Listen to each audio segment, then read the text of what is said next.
We are here today to honor our Texas judges, and so I'd like to turn the program over to Judge Elizabeth Earl, Chair of the Judicial Section of the State Bar of Texas.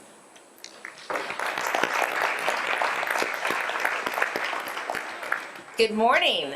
Morning. So someone told me we needed to stand up and do jumping jacks this morning or something like that to wake up from last night, right? But thank you, Denise. And on behalf of the judges, I want to thank the State Bar of Texas for hosting this wonderful event and allowing the judges to attend the full day of CLE at no charge. So thank you from all of us. I have enjoyed my time as a judicial liaison to the State Bar Board of Directors and know the good work that is done on behalf of the lawyers and public in Texas. Now it's my privilege to turn the program over to State Bar President Sylvia Firth, who has some words for us. Thank you. Good morning, everyone, and thank you, Judge Earl. And on behalf of the State Bar Board of Directors, thank you for so ably and graciously representing the Judicial Section on board this year. Now, this morning, we're honored to hear from our Chief Justice. Nathan L. Hecht is the 27th Chief Justice of the Supreme Court of Texas, the longest-serving member of the court in Texas history, and the senior Texas appellate judge in active service. He's widely respected for his distinguished service, his commitment to the rule of law, and his efforts to ensure Texans living in poverty and others with modest means have access to basic legal services. Justice Hecht, thank you for supporting the 2022 annual meeting and for celebrating Texas judges with us. Please join us on the podium. Well, good morning. Glad to have you all with us this morning. You'll remember that March the 13th, 2020, it was Friday the 13th, national disaster was declared in the country.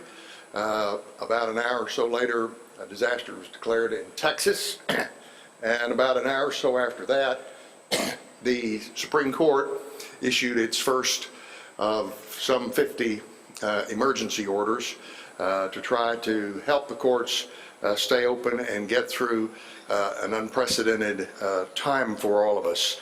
I was president of the National Conference of Chief Justices at the time, and that's usually a pretty easy job, but not when you're in a pandemic. So we had a rapid response team trying to help judges across the country figure out how to have proceedings, figure out how to turn on Zoom, and all of the things that we've learned and now taken for granted in the time since. It gave me a bird's eye view of the country, the courts across the country, to see everybody working together to try to cope with the situation that we were confronted with. And I'm especially proud of Texas. Texas courts tried to, for a couple of days, to find their bearings, but literally early the next week, we're back in business again, conducting hearings across the state. Courthouses stayed open. Justice was being done every day, and it is a great credit to the Texas judiciary that happened. So, judges who are here this morning, and past judges, if you would stand and let us acknowledge the debt we owe you coming through the pandemic. Judges, please stand.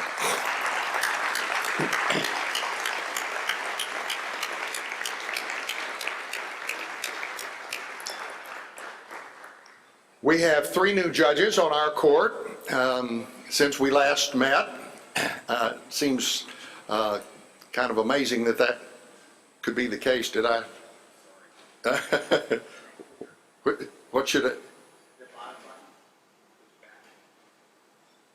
All right. Is that all right? Good.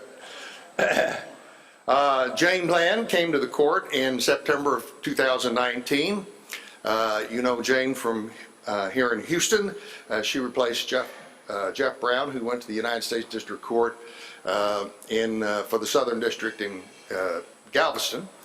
Jane got her bachelor's and JD degrees from the University of Texas, where she was first in her law school class. Somebody has to be first.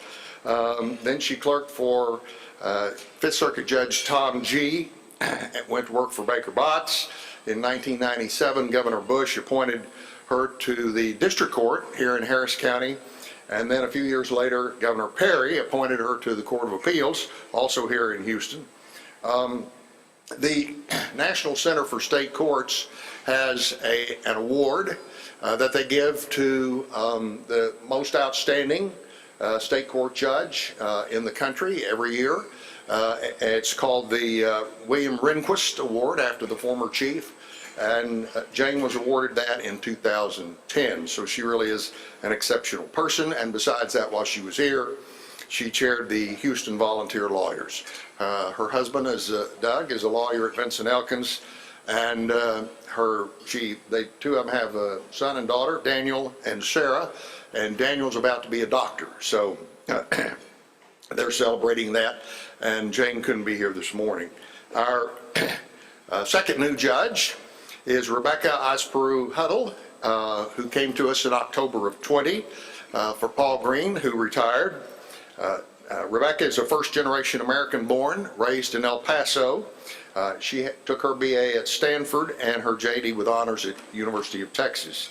She too was at Baker Botts in commercial litigation and appeals. Governor Perry appointed her to the Court of Appeals in 2011. 2017, she went back to Baker Botts and then came to us. She married to Greg, whom she met by moving into a home across the street from his, I'm told. So a very romantic story. And they have two girls, Isabel and Emma. And then our third new judge is Evan Young, who's here this morning. Evan came in last November for Eva Guzman, who retired. Evan got his bachelor's degree from Duke, got a degree at Oxford, and his law degree at Yale. He clerked for the Fourth Circuit Judge, then Fourth Circuit Judge, J. Harvey Wilkinson, and then for the late Justice Antonin Scalia.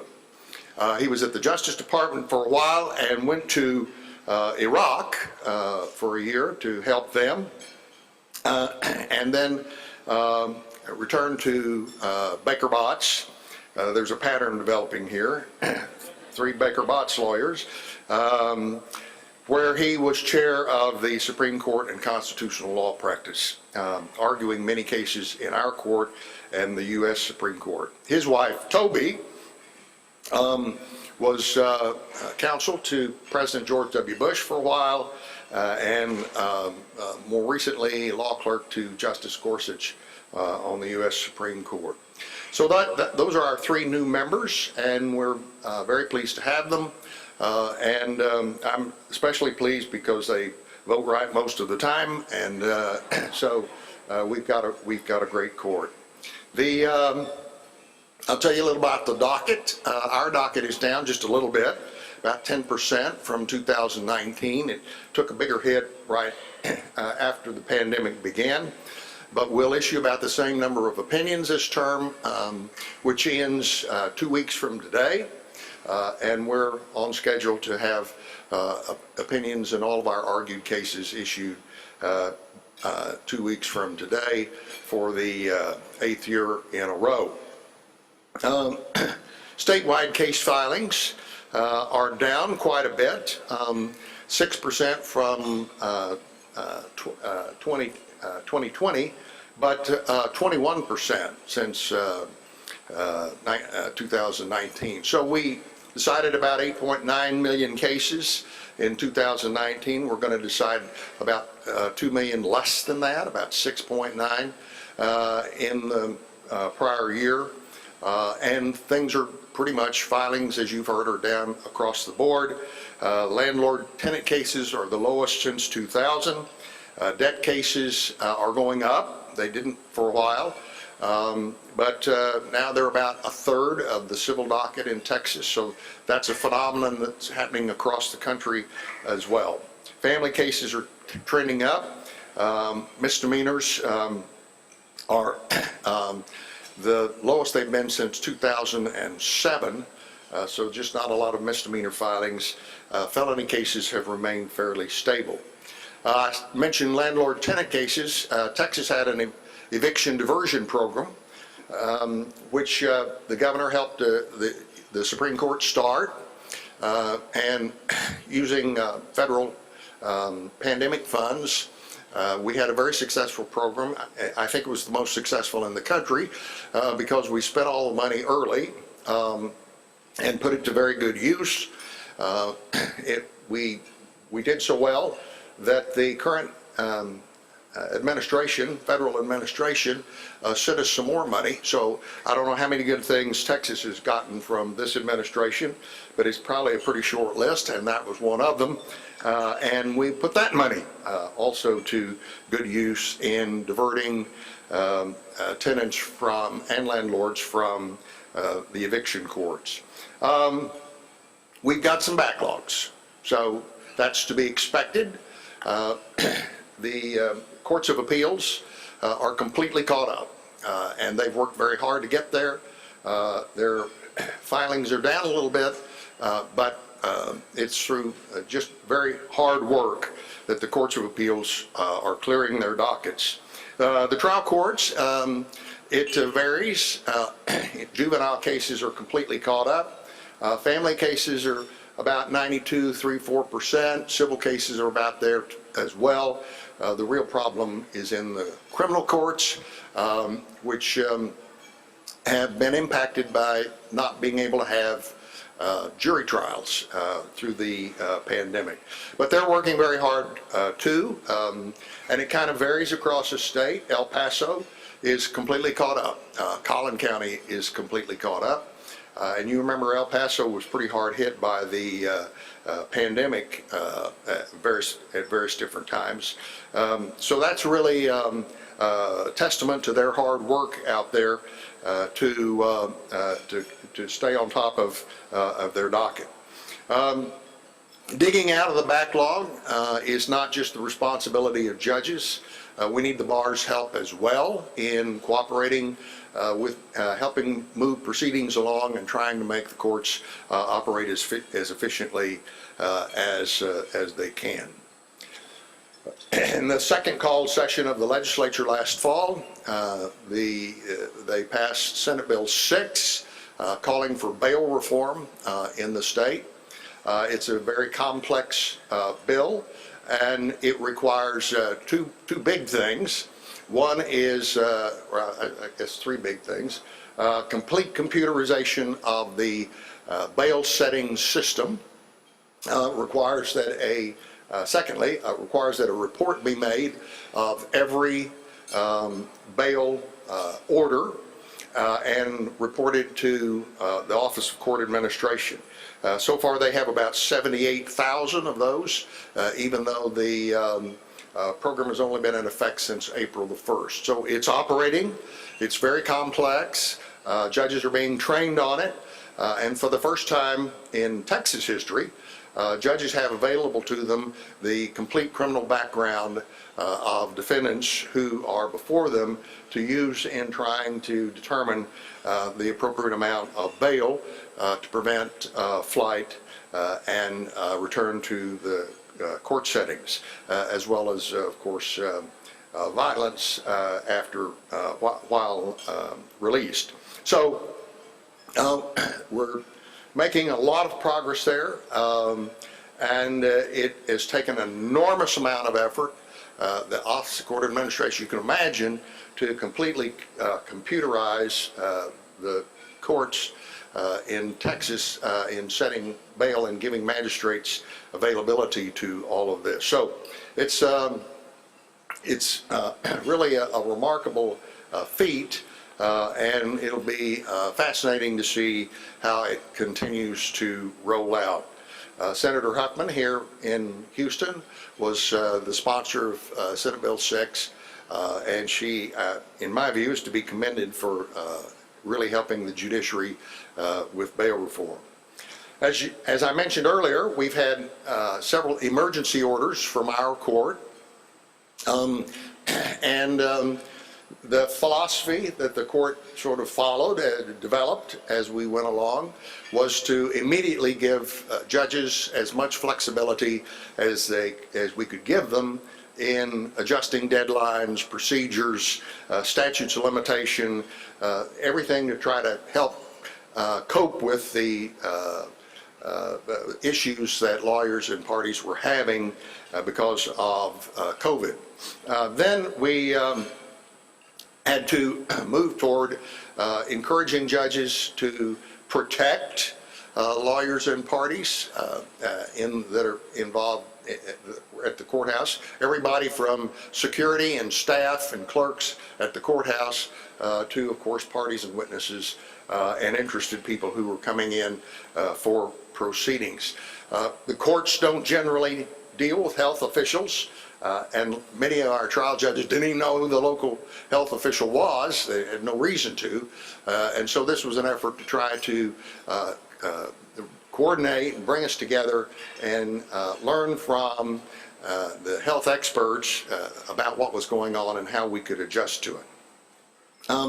Now, thirdly, we have kind of moved toward encouraging judges to find the new normal and to figure out how what we've learned is from our experiences is going to change the way we do business, what's going to return and be the same, and how we're going to react and respond to the situations that we have been through.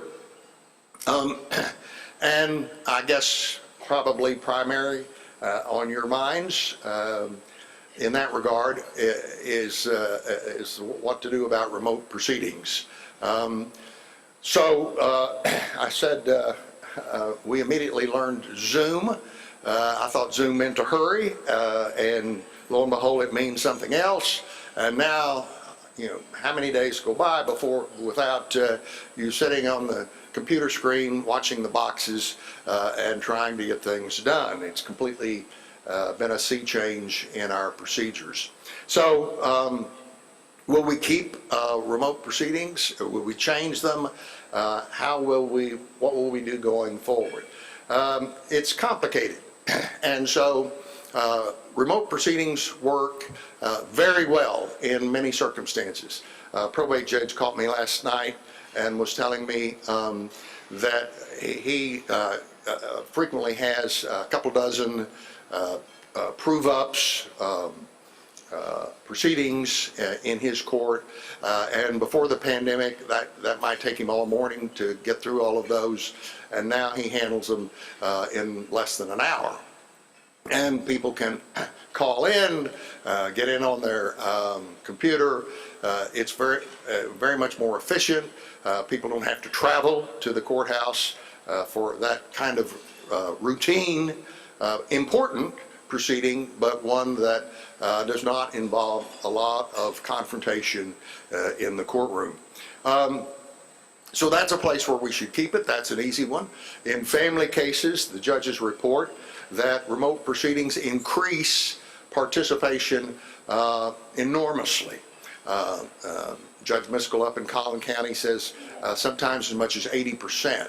So that's people who are very concerned about family issues, about their kids, but they can't take off work, they can't go get child care for the time that they're going to have to drive down to the courthouse, find a parking space, and sit there for hours while the judge gets around to their case, all the while listening to what is mostly gibberish to them, which we're very proud of our lawyers speak, but sometimes clients don't understand it very well, and this replaces that and lets people call in, express to the judge their concerns, their positions, and do it much more efficiently and at less cost. So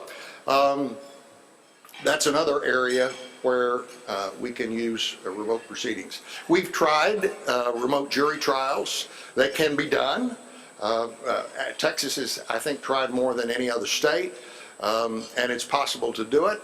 Of course, we have not tried any complex felony cases remotely, and it's hard to imagine how remote proceedings could be used effectively in those kinds of cases. But a lot of focus is on remote proceedings in jury trials, and there's just not that many jury trials. In 2019, we had 8,800 jury trials, verdicts returned. So that's about 0.4% in civil cases and about 1.3% in criminal cases. So it's a very low percentage, as we all know, and it has been for many, many years.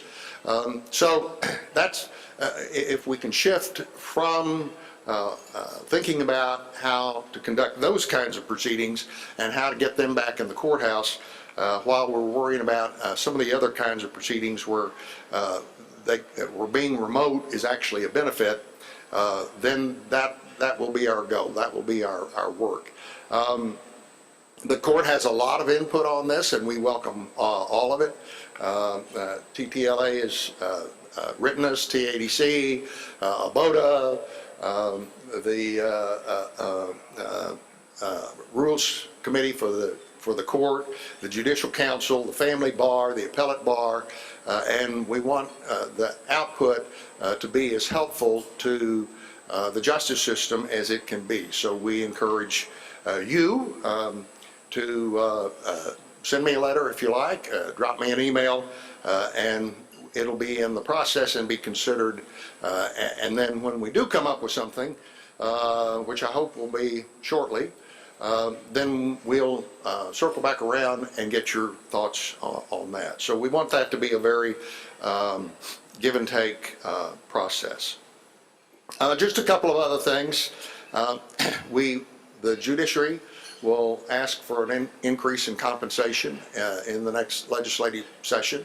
We haven't had an increase in the base pay since 2013, even though we did get a longevity increase in 2017 or 19, I think, maybe 19.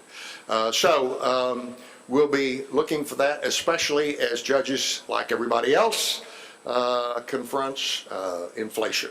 So that will be part of our program. Another part of our legislative program will be to continue to ask for assistance for access to justice and legal aid. They have been very effective in handling cases for the very poor during the pandemic.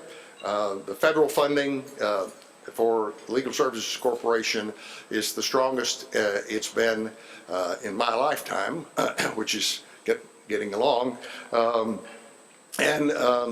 We want the state response to be strong as well.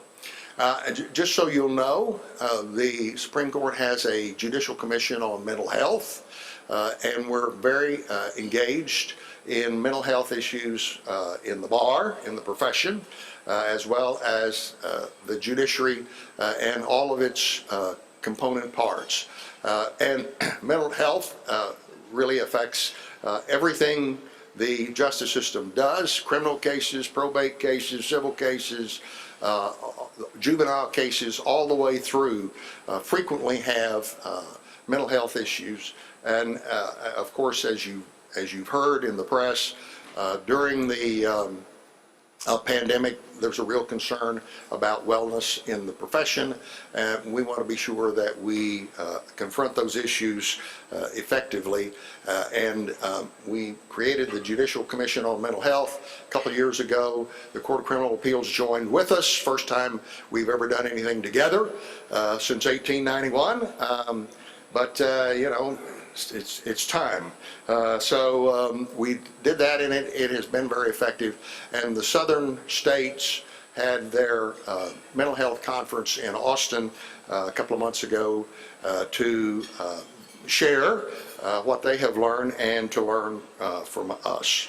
And then finally, it's very much on our minds. We don't talk about this much anymore. just in groups like this. But cybersecurity has got to be an issue for the courts as it is for business, as it is for you. So on May 8th, 2020, I got a call from the administrative director of the Office of Court Administration with words that you never want to hear, which were, "We've been hacked." We had a ransomware attack, and we survived, especially because of the strength of the system that we had put in.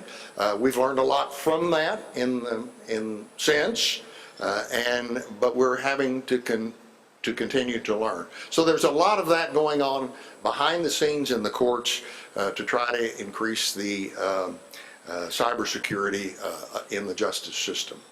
That's what I had to visit with you about this morning. As I said, I'm especially proud of the Texas judges. The justice system is very strong. We have taken some severe hits, but we are successfully meeting those, and it's very good to be back where we were in 2018. It doesn't seem like the other day, seems like a long time ago, but it's good to be back here and to be with you. So thanks for having me this morning.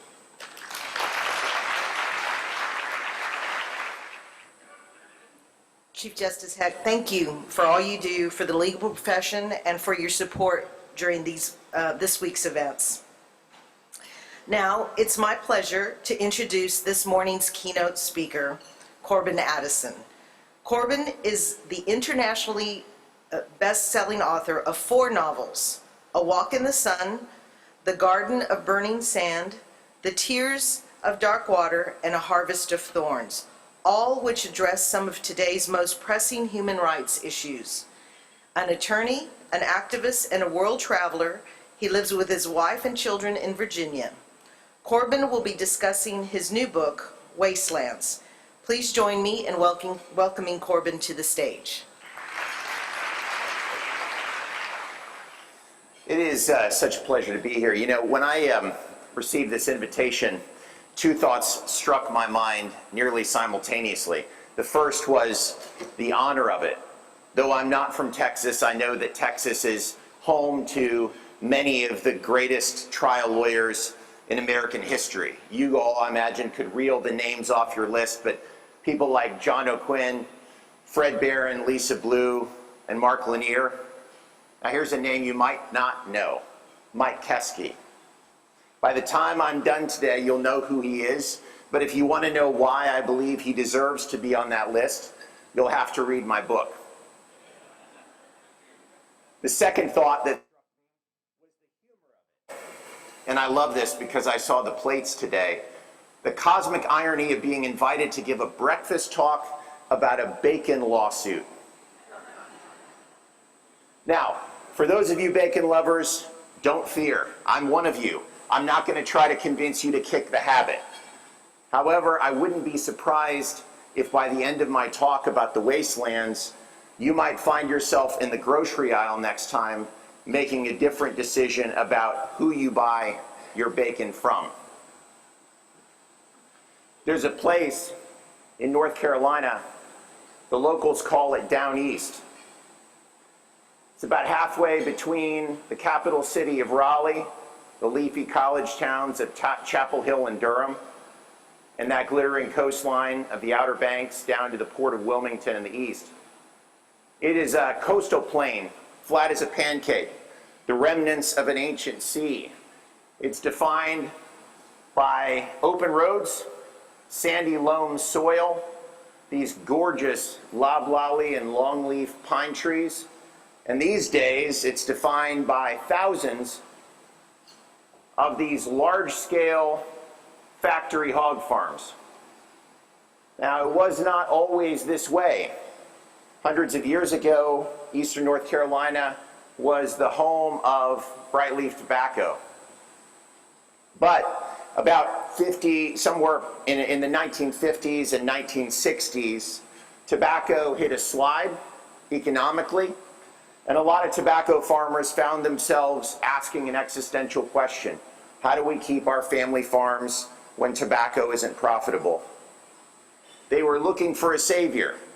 Enter a man named Wendell Murphy. Wendell Murphy came from Rose Hill, right in the heart of hog country. He had already defined himself by the late 60s as a successful entrepreneur. He had taken a $10,000 loan, co-signed by his father, a tobacco farmer, when Wendell was a school teacher, and turned it into what became the largest feed mill of its kind in the world. Wendell also got in the hog business, decided, hey, I can raise hogs with feed from my mill. He did it initially the old-fashioned way, raising them on the ground, but then cholera struck the herd. He had to euthanize all the hogs that didn't die, and then the government told him he had to quarantine the dirt. Now, frankly, I think a lot of us might have given up at that point, but plucky Wendell Murphy did not. He thought at that point, you know, I look around me and I see all these people with land that they're desperate to find some use for. And he looked to the west and saw Don Tyson, who had already revolutionized the poultry industry, and Wendell thought, you know what? What if I contract out? What if I take my hogs, get some hogs, give them to somebody else to raise on their land, and pay them a guaranteed fee on the back end? The first day that Wendell Murphy handed out a contract, that was the day the modern hog industry was born.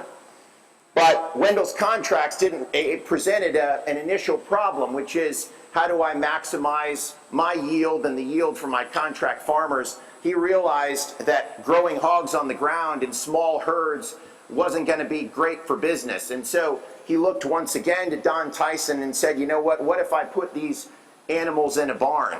He's standing in one here, one of the early 1224s. That's 1,224 hogs in a building. So he was able to solve the problem of scale initially by creating these barns, but the barns presented a problem themselves, and that is, okay, these are animals, not widgets. They produce a whole heck of a lot of waste, animal byproduct. What do you do with it? To illustrate the challenge and what he ultimately did with it, I'm going to show you an animation from the trial team in the lawsuits that ultimately came in North Carolina. Before I do, I will say he had different options about what to do, but he dredged around in history's dustbin and came up with a pretty straightforward solution, which is, you know what? We're going to flush all of the waste from these animals into giant pits in the earth. We're going to revive the ancient cesspool. So here is an animation the trial team used inside a hog operation. 3 barns, 1,224 animals each. Hogs stand on the concrete floors. There is no dirt inside a hog operation. They never see the sunlight. They grow super fast, from 50 to 250 to 300 pounds slaughter weight in just 5 months. They're crammed in these small confinements in there. Now, here's the problem, right? The average hog produces a 5x multiplier, 5 times the waste of the average human being, which means that in a barn of 1,224 animals, you have the average waste per day of a town of 6,000 people. Imagine multiplying that by multiple barns, and virtually every hog operation has more than one barn, and many of them have a dozen or more. You have the waste of a city. Now, sorry about this, but this is the way it works. The animals are inside.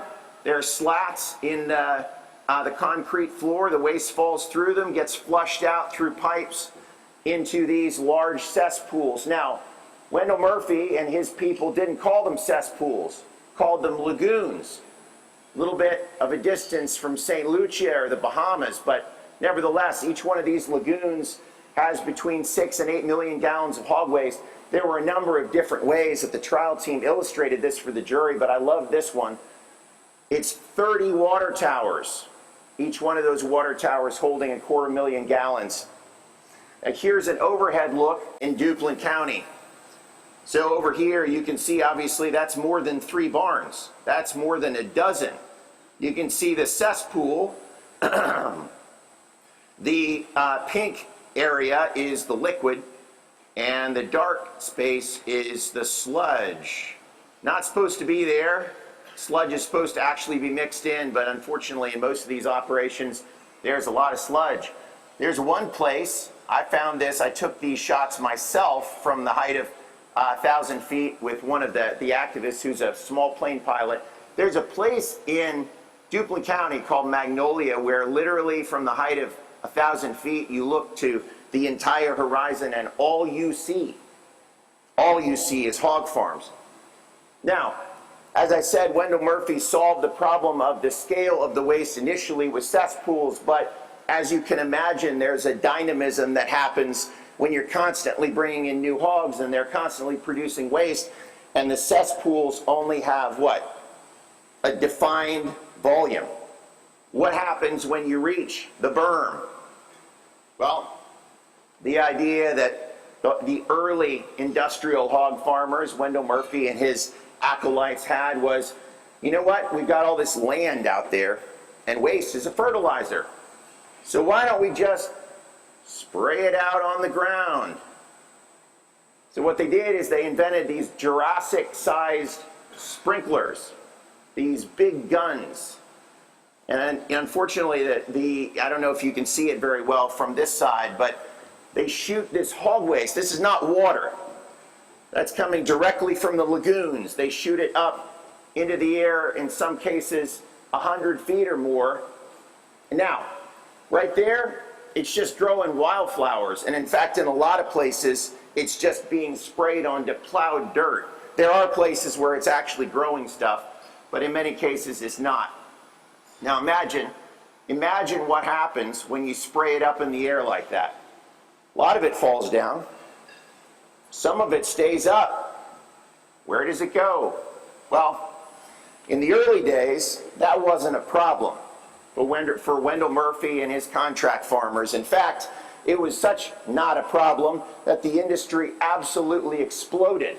From 1972 to 1997, North Carolina and hog country saw the industry grow from a few dozen CAFOs, that's a concentrated animal feeding operation, to over 2,000. Now you'll notice, this is an animation from the trial team, you'll notice 1997, this animation ends there. There's a reason for that. We'll get to it in a minute.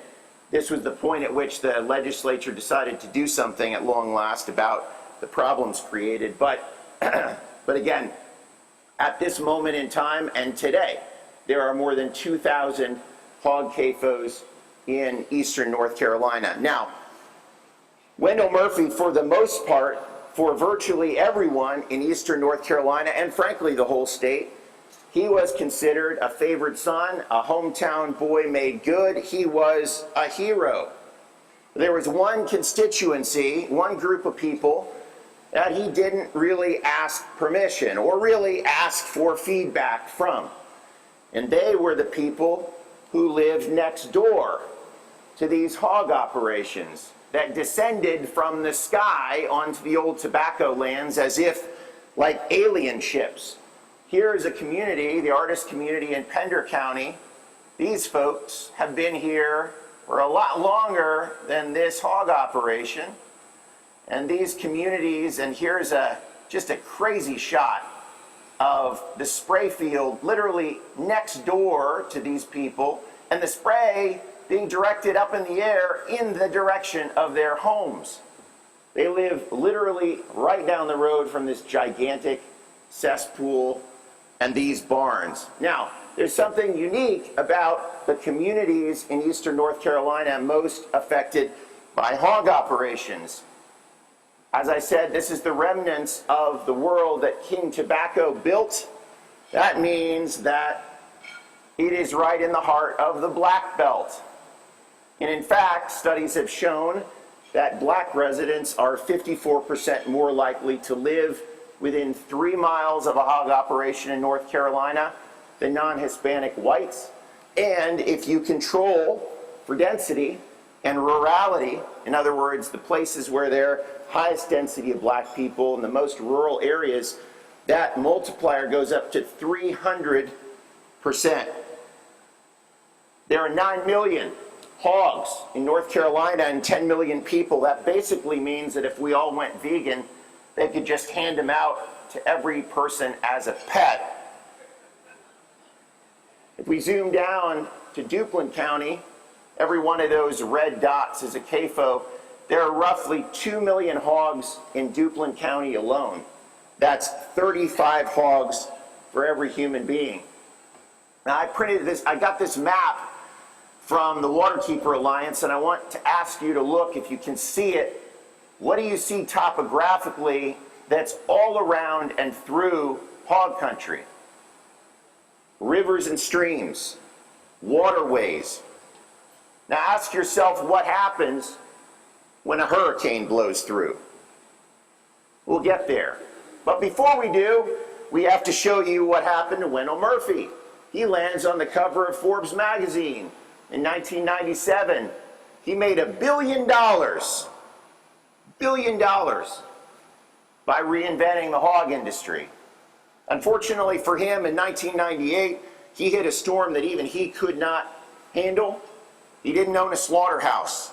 And when the Asian financial crisis hit, all of a sudden he had far too many animals, and the packing guys, including Joe Luder of Smithfield Foods, they shut down various packing plants, and Wendell Murphy had too many animals, had to slaughter a lot of them himself, euthanize them. He ended up losing $1 million a week at one point. And so he did the only wise thing, and he sold out to Luder. Joe Luder's a story in and of himself. I talk about him a lot in the book. Fascinating guy. Very much like Wendell Murphy. Once he bought Murphy, and he bought some other people, he became the largest producer and packer of pork in the world. But even Joe Luder did not know the meaning of the word enough, so he looked west and wanted to go global. The world's largest pork consuming country is China. They eat half of the world's pork. Pork is to China what oil is to the United States. The Chinese actually have a national pork reserve. It is run by this guy, Wan Long, chairman of what is now called WH Group. It used to be Shuangwei. So Luder had this idea, why don't we do business with China? He and Wan Long talked about a merger, never happened. Then Luder stepped down from the CEO's role from the corner office, and his CFO, Larry Pope, took over right before the financial crisis in 2008. At that point, Larry Pope thought, things aren't going great for us. We'd love to reach the Chinese market, and he and Wan Long had some conversations, and then in 2013, Wan Long turned the tables on him and came in with a 30% over market value buyout offer of $7.1 billion. Now, just so happened, wasn't known at the time, just so happened that was funded by a $5 billion loan from the Bank of China that was approved in one day. Imagine who was behind that. There were some concerns about this largest merger of actually largest acquisition of an American company by a Chinese company in U.S. history. And so in Congress, they held a hearing. And Larry Pope went to the hearing and was asked tongue-in-cheek questions about whether he's a puppet in the hands of the Chinese Communist Party. He laughed. They laughed. The merger went through.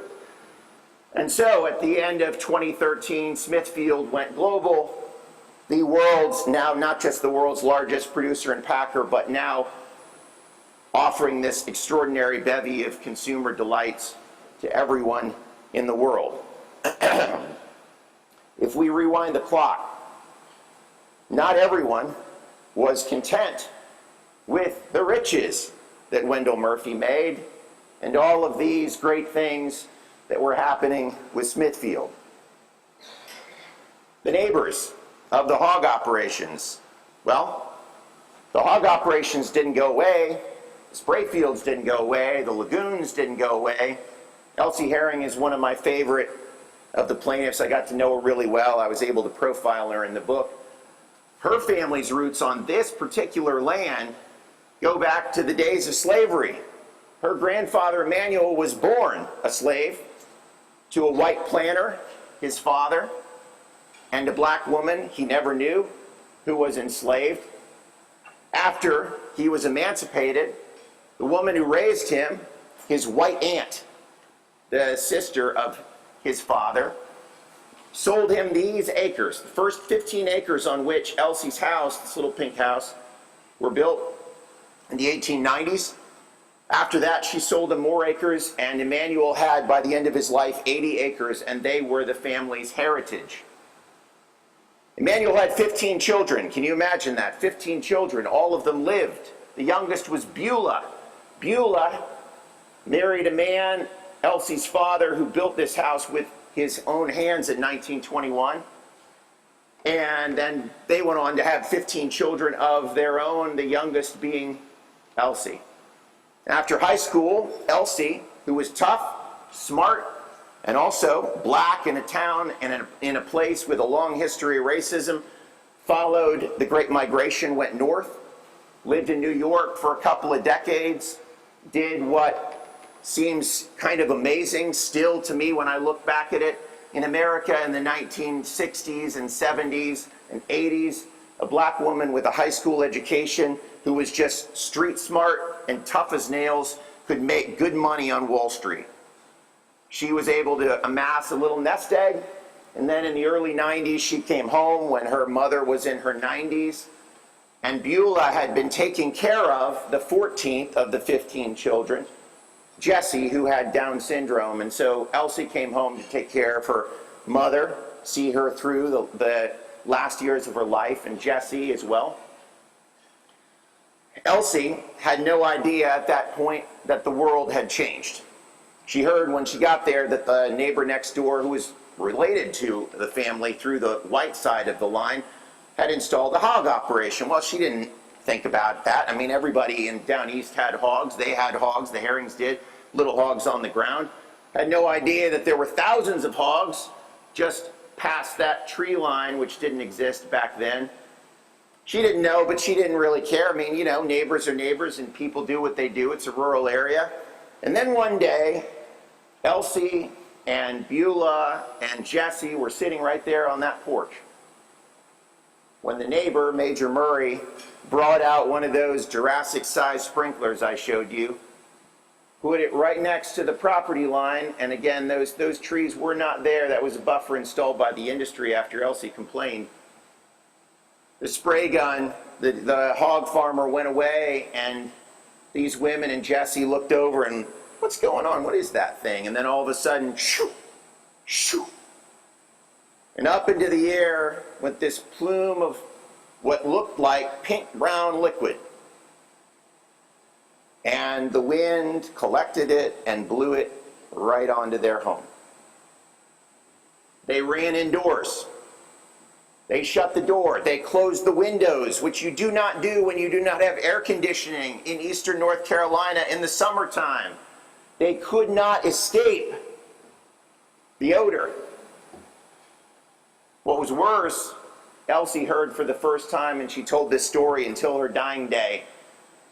She heard the sound of the droplets falling on her mother's roof like rain. Now, Elsie, being the person she was, having made her way in the white man's world in New York City, she wasn't going to take this. She got on the phone and started calling everybody. Unfortunately, the local sheriff's a hog farmer. He didn't care. Calling local soil and water people, the state DEQ people, going to the governor, calling the state AG's office, anyone who would listen. Nobody listened. Nobody cared. She wrote letters to the NAACP. She wrote letters to Jesse Jackson. Nobody came for her except one person, Representative Cindy Watson. Now, Cindy was a dyed-in-the-wool Republican, came into office in 1994 on the wave, the state wave of the Gingrich Revolution, very pro-business, had nothing against hog farmers until she heard from Elsie that Cindy had a heart of gold. She cared about all her constituents, not just the hog farmers. She came down and saw the truth of what was happening to Elsie And she said, you know what? I've got to find a solution that works for Elsie and the neighbors and also for the hog farmers. So she went to the State House and started rattling sabers and making some noise. And what did she hear? She told me a story in her living room that was mind-boggling. She said, I remember a day, and this man is now deceased, so I wasn't able to confirm it with him, but she said, I remember a day when the hog industry's biggest lobbyist came to me and said, Cindy, I know there's a problem. Everybody here knows there's a problem. But those 5 families, did you hear that? Like the mafia in New York, there were 5 families, Murphy and others, that owned the hog industry in eastern North Carolina. She said, those 5 families pay me a whole heck of a lot of money to make sure nothing happens. Cindy Watson was successful in one thing, we'll talk about it in a moment, but not because of Cindy Watson, but for her trouble. For her trouble, the 5 families came after her and spent millions of dollars to defeat her in a rural Republican primary, and she lost out a couple years later to a hog farmer by a handful of votes. This is the way the world down east works. Now, Elsie didn't give up. She made friends. In the book, I talk about all these people extensively. They are incredible. I don't have time to profile them the way that I would like, but Don Webb is a former hog farmer. He's a man who made money with Wendell Murphy early in the industry, but when neighbors came to him, a black woman said, Don, your hogs are making my life and the life of my children really difficult. Is there anything you can do? Don, like Cindy Watson, said, I can't walk away from this. I can't turn my back on this woman. And so he tried to stir things into the lagoon and try to make, the scent go, or the stench go away. It didn't work. And one day he went down east to see Wendell Murphy and said, hey, Wendell, I've got this problem that, my hog farm stinks. And the neighbors are complaining. And Don told this story, and now many people, he's passed now, but many people have told it too. Wendell Murphy just looked at him and said, you know what, Don, don't worry about it. It's the smell of money. One of Don's best friends, Rick Dove. Rick is a former military judge and small plane pilot. He pioneered and has continued to pioneer the documentation by photography of the waste flowing into rivers and streams every time there's a big storm. Goes up in these small planes with his pilot buddies, formed colloquially the Neuse River Air Force. And Don's photographs, we'll see a couple of them in a minute, are mind-boggling. They show you things you don't ever want to see and cannot forget. Another one of Elsie's friends was Dr. Steve Wing, pioneering epidemiologist at UNC Chapel Hill, who was the first, really, in the country to study the health effects of hog waste exposure. He published study after study after study with the community down east, showing that living next to hog farms doesn't just stink, it actually changes people's physiology, increases asthma, increases depression and anxiety. There are even heart issues potentially connected to it. Over and over again, he published these studies working with the people down east, became, frankly, a kind of hometown hero of the neighbors. And over again, the industry pushed back, nothing was done, and in fact, his job was on the line, and he nearly got canned. Thankfully, UNC did the right thing. He never lost his position, and he never stopped speaking the truth. What happened? Do you remember that slide I showed you in 1997, the way the hog industry froze in time? What ultimately happened to arrest that unbelievable explosion of the hog industry in eastern North Carolina? I'll tell you what happened. Pinehurst happened. In 1997, a hog farmer had the idea of building one of those gigantic factories right up the road from one of America's golden icons of golf.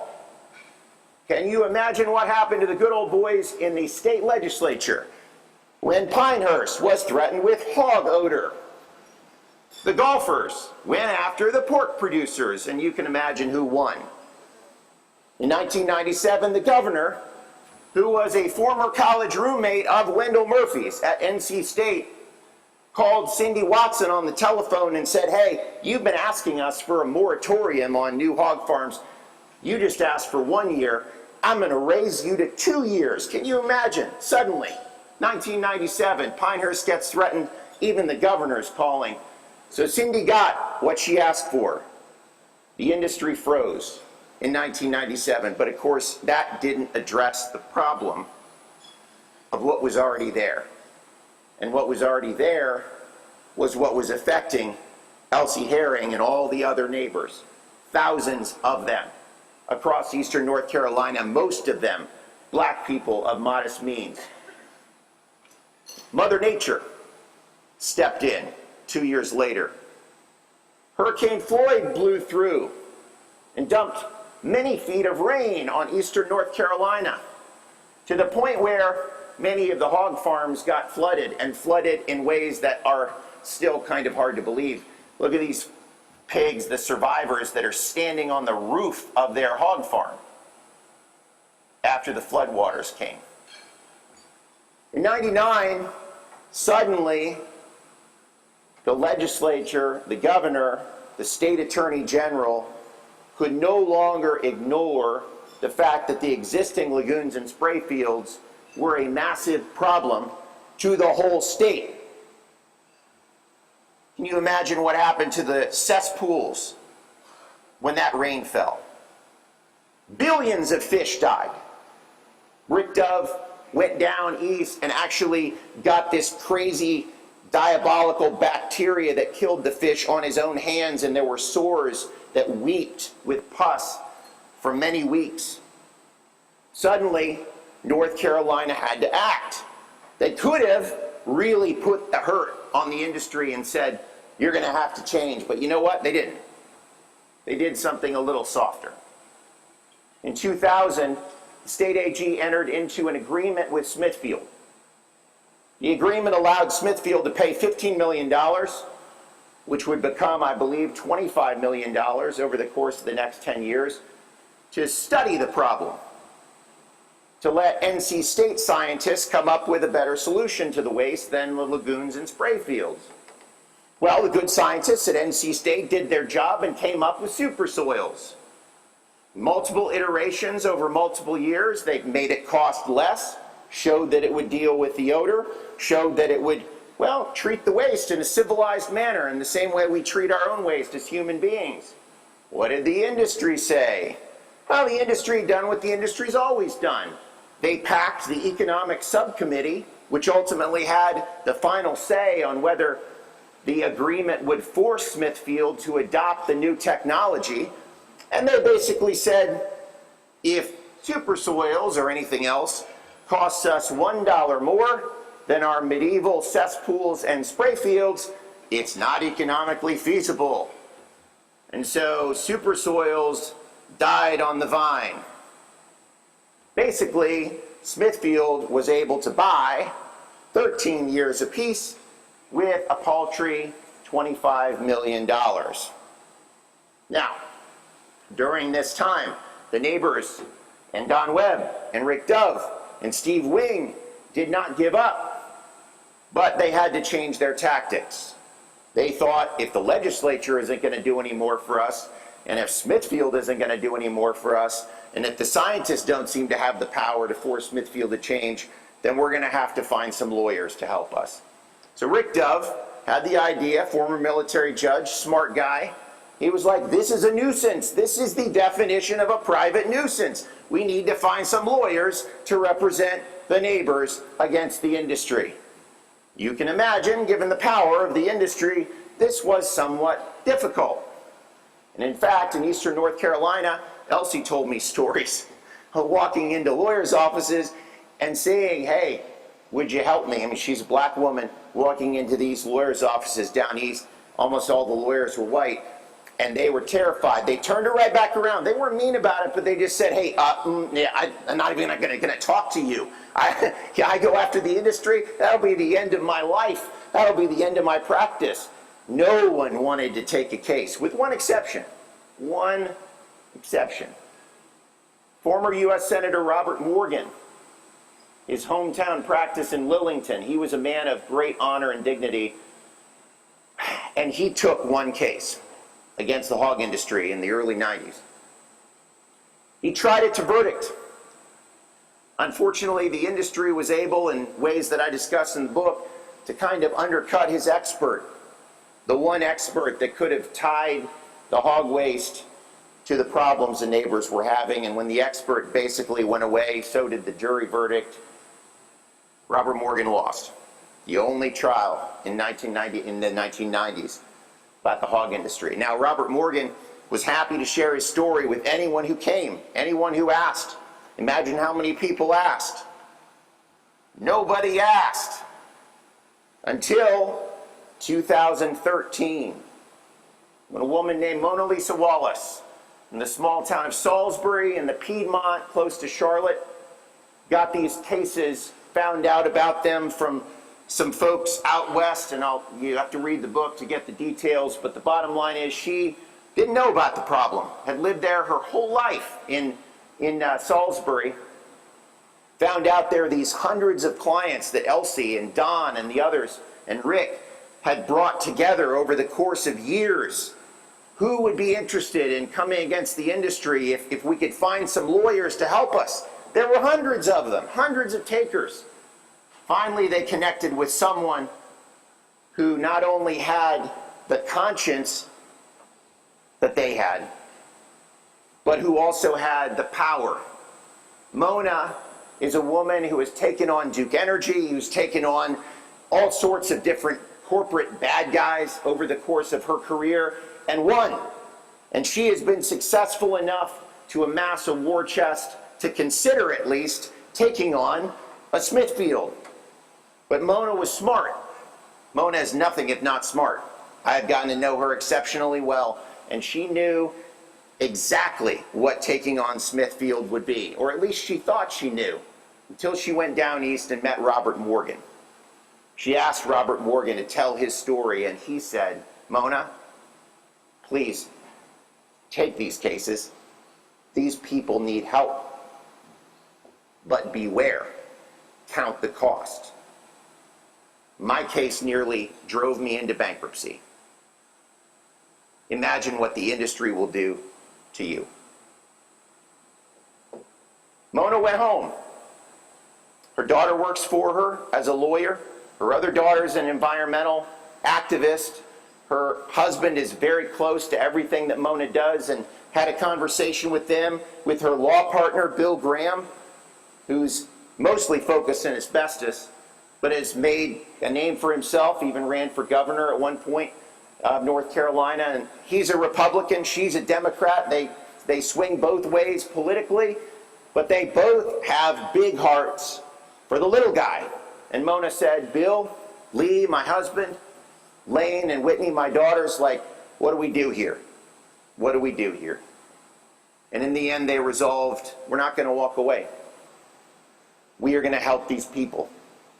We are going to throw, and they knew from the beginning, we are going to throw millions of dollars of our own money at these lawsuits. We are going to take on the biggest industry in North Carolina, and we're going to fight for change.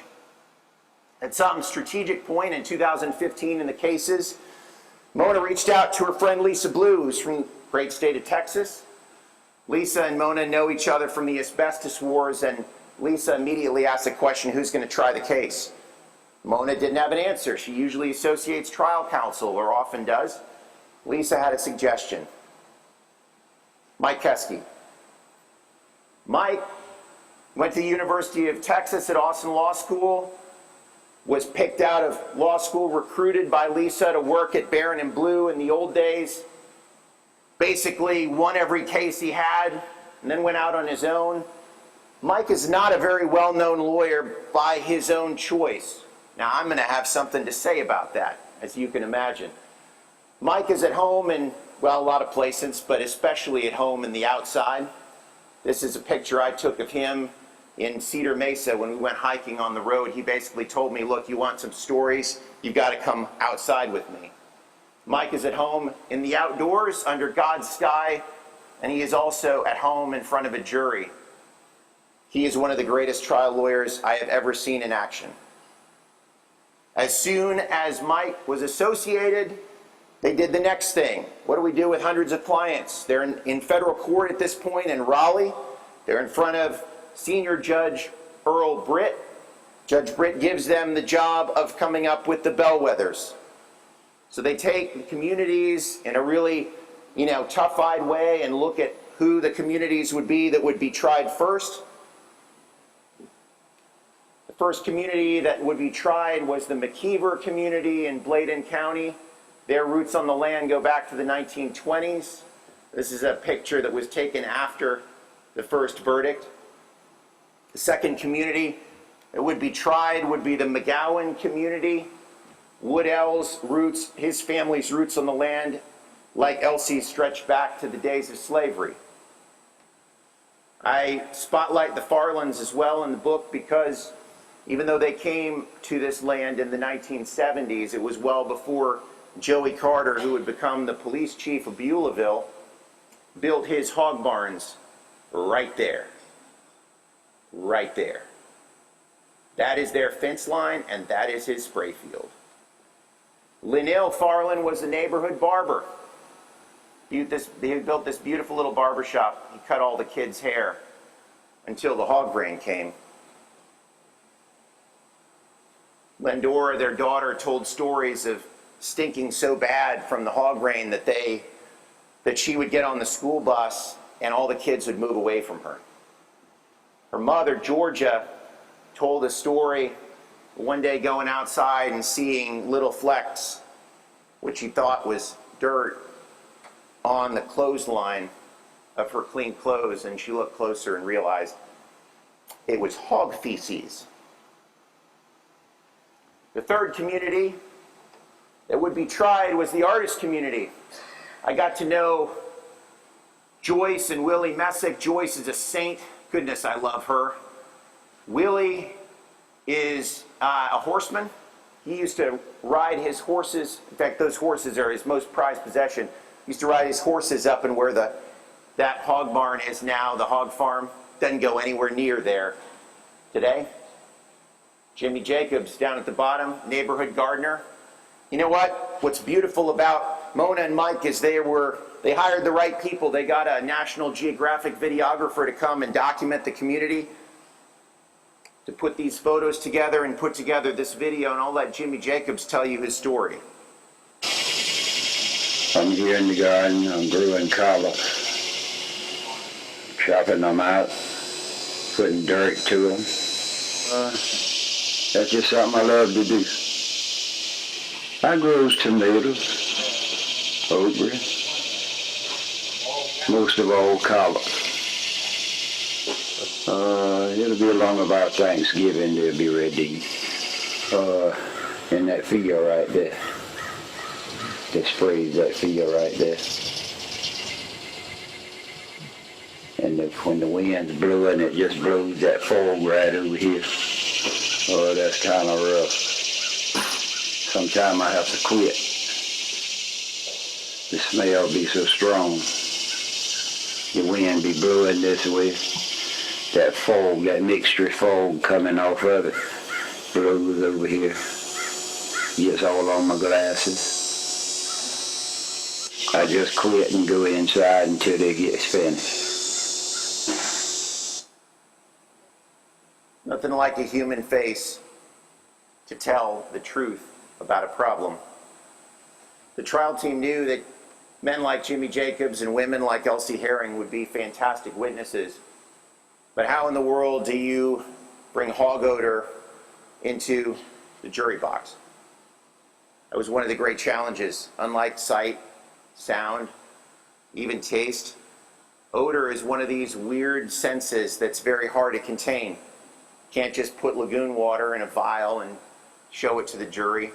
That doesn't help. Can't take the jury out and show them the hog farm because, hey, guess what? Smithfield know about it. Hog farmers can stop spraying. They can depopulate the barns. They can, and then, frankly, the weather, nobody knows but God what the weather's going to be, and the weather makes this phenomenon profoundly episodic. As Jimmy Jacobs said, no one ever really knows when it's going to be bad. So despite Smithfield's attempt to get a jury view, Judge Britt was smart. and said it wouldn't help. Trial team came up with a proxy for odor. They found an expert, fate and transport guy, who studies chemicals and the way that odor disseminates on the air, diffuses. Shane Rogers at Clarkson University told them about something really interesting, something, a DNA marker called pig-2-bac. Now, pig-2-bac is unique in the sense that it only lives in the guts of hogs, and therefore it is only detected in conjunction with hog waste, what comes out of the hog. So Shane said if we test for pig-2-bac on the homes of the plaintiffs and find it, we can scientifically say that it was in association with hog feces. And then we can leave for the jury to infer what everyone knows, which is that there is scent attached to hog waste. Here was an amazing animation. I remember first seeing this in the opening that Mike Keski gave in the 5th trial to show the jury how pig-2-bac works.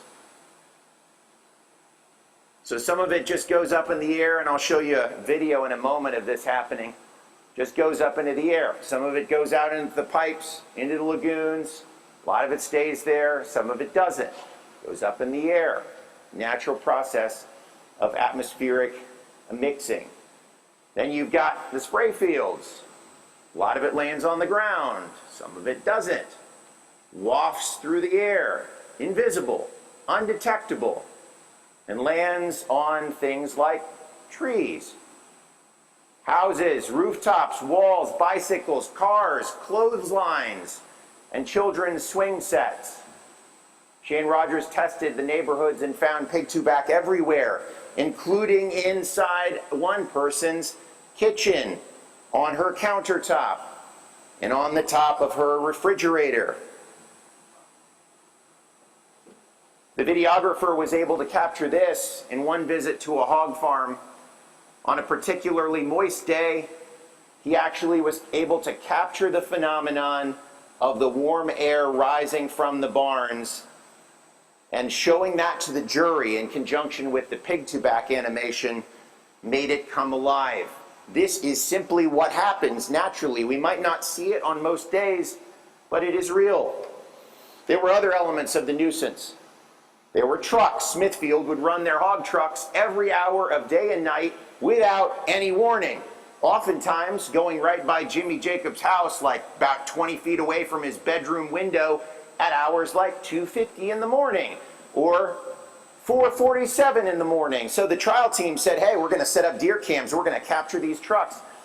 They also said, we're going to send our young people out on stakeouts so that we can have footage to show to the jury. So here's one young intern, Mary Claire Farrington, and the videographer, Corey Robinson, 4:47, having captured the site of a hog truck going by Jimmy Jacobs' property. The trial team was able, against Smithfield's wishes and over the vociferous objections of their trial counsel, they were able to go inside the barns. This is what they found in one of them. Remember, there is no dirt inside a group.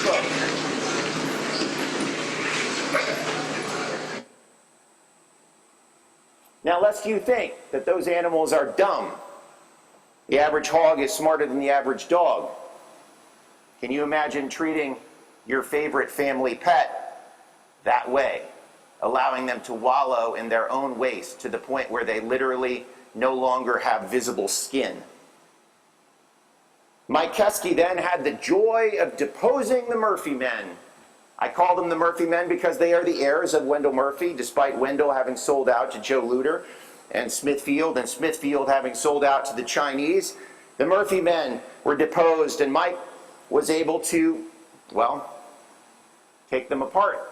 Here is a really fun clip from a deposition of the Vice President of Environment and Support Operations, Craig Westerbeek.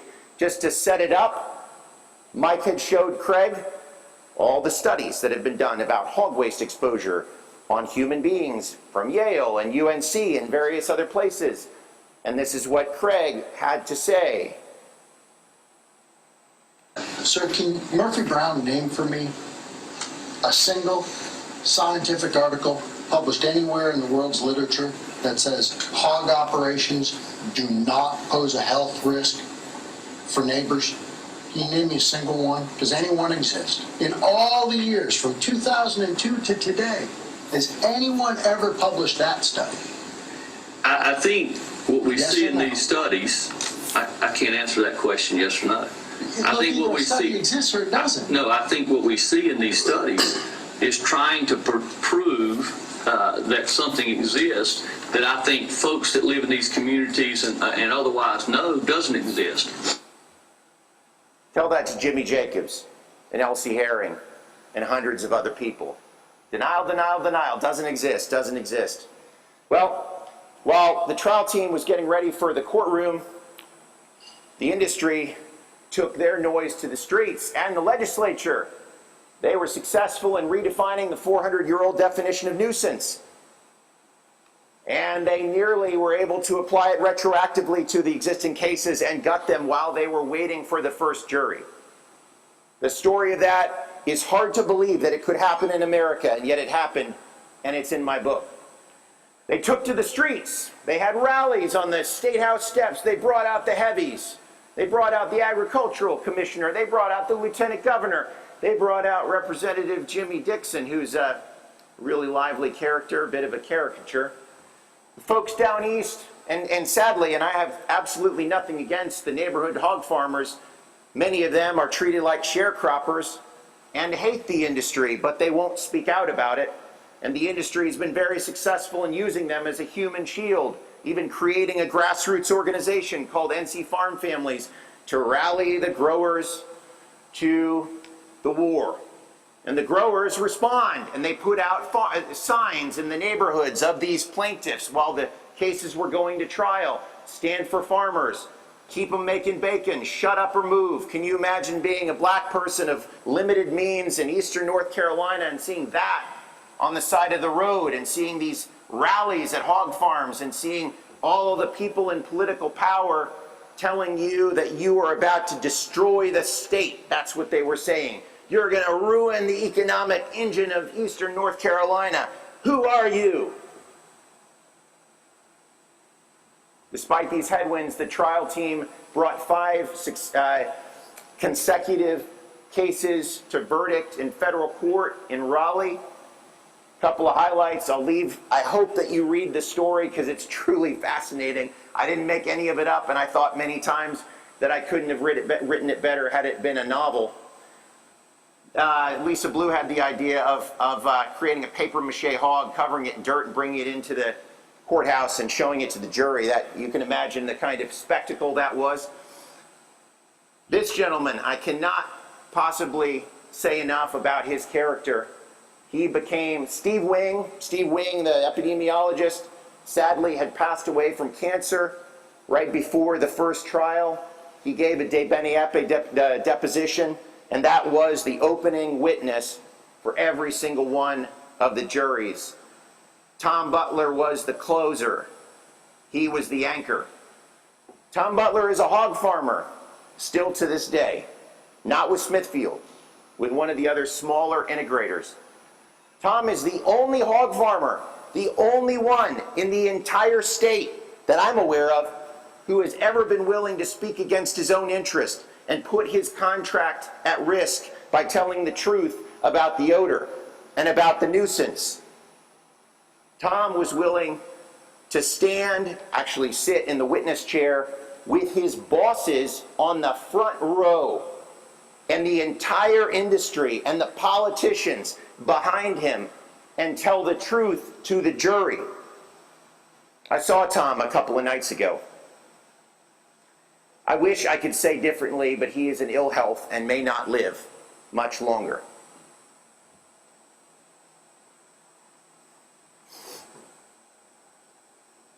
I went to law school because I love the truth. And this man is a truth teller. And without him, the truth is, I'm not sure the plaintiffs, the neighbors, would have been heard. After the trials, I won't tell you what happened, except for one thing at the end, but after the trials, the industry's last refuge was the Fourth Circuit. They drew a panel that included Judge Wilkinson, an illustrious judge who actually clerked for a judge in the building in Charlottesville where he has an office, but also a very conservative judge, along with Stephen Agee, another very conservative judge. Wilkinson had already thrown out a gag order. I didn't talk about this. There were death threats. There was all sorts of stuff happening down east. And Judge Britt had stepped in and said, look, we've got to stop this. The industry can't keep fomenting this stuff. It might turn into violence. And so he put in place a gag order, and the Fourth Circuit threw it out, said it's a violation of the First Amendment. So when they landed, the same panel that had thrown out the gag order on the main appeal, the trial team had some concerns, legitimately. I was there in January of 2020. And I will not spoil it for you, but some things happened inside the blue courtroom in the Fourth Circuit in Richmond that left some of us in tears. Some things happened a year later when the opinion landed that absolutely, to this day, still shock me in a good way. Again, I'm not going to spoil the ending, but I will say this shot was taken after the third verdict of an unidentified industry man after a giant rally. Literally, there was a rally of all these dignitaries calling Mona Lisa Wallace and Mike Keskey as good as bank robbers by name, in public, with 1,000 people from the hog industry summoned. And that's when the third verdict landed and that picture was snapped. I went to law school, as I said, because I love justice and care about the truth.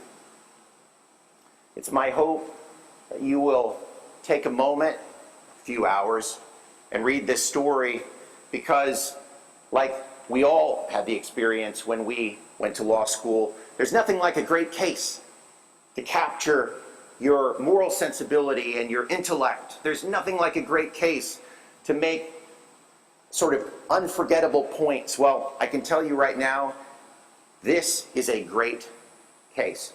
It may not be remembered in the same way that Paul's graft is, or New York Times versus Sullivan, but you know what? It should be. This should be taught in every law school, in every trial ad course. Not necessarily because I'd like my book to sell, but because, in fact, this story is worthy of every law student's attention. You want to learn how to try a case? You want to learn how to take on the mightiest of Goliaths? This is what it's going to take. Thank you for your time. I've taken more of it than I was allotted, and I hope that I did not bore you. I will be outside. I believe we have some books to sell, and I would love to sign and meet any of you and answer any of your questions.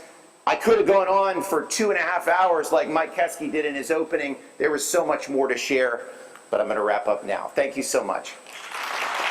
Thank you, Corban. If anyone's interested in purchasing his book and visiting, he'll be right outside the doors. We have a really great day of CLE planned. We hope you'll enjoy it, and join us again at the general session lunch when Laura Gibson will be sworn in as the State Bar President. Thank you all.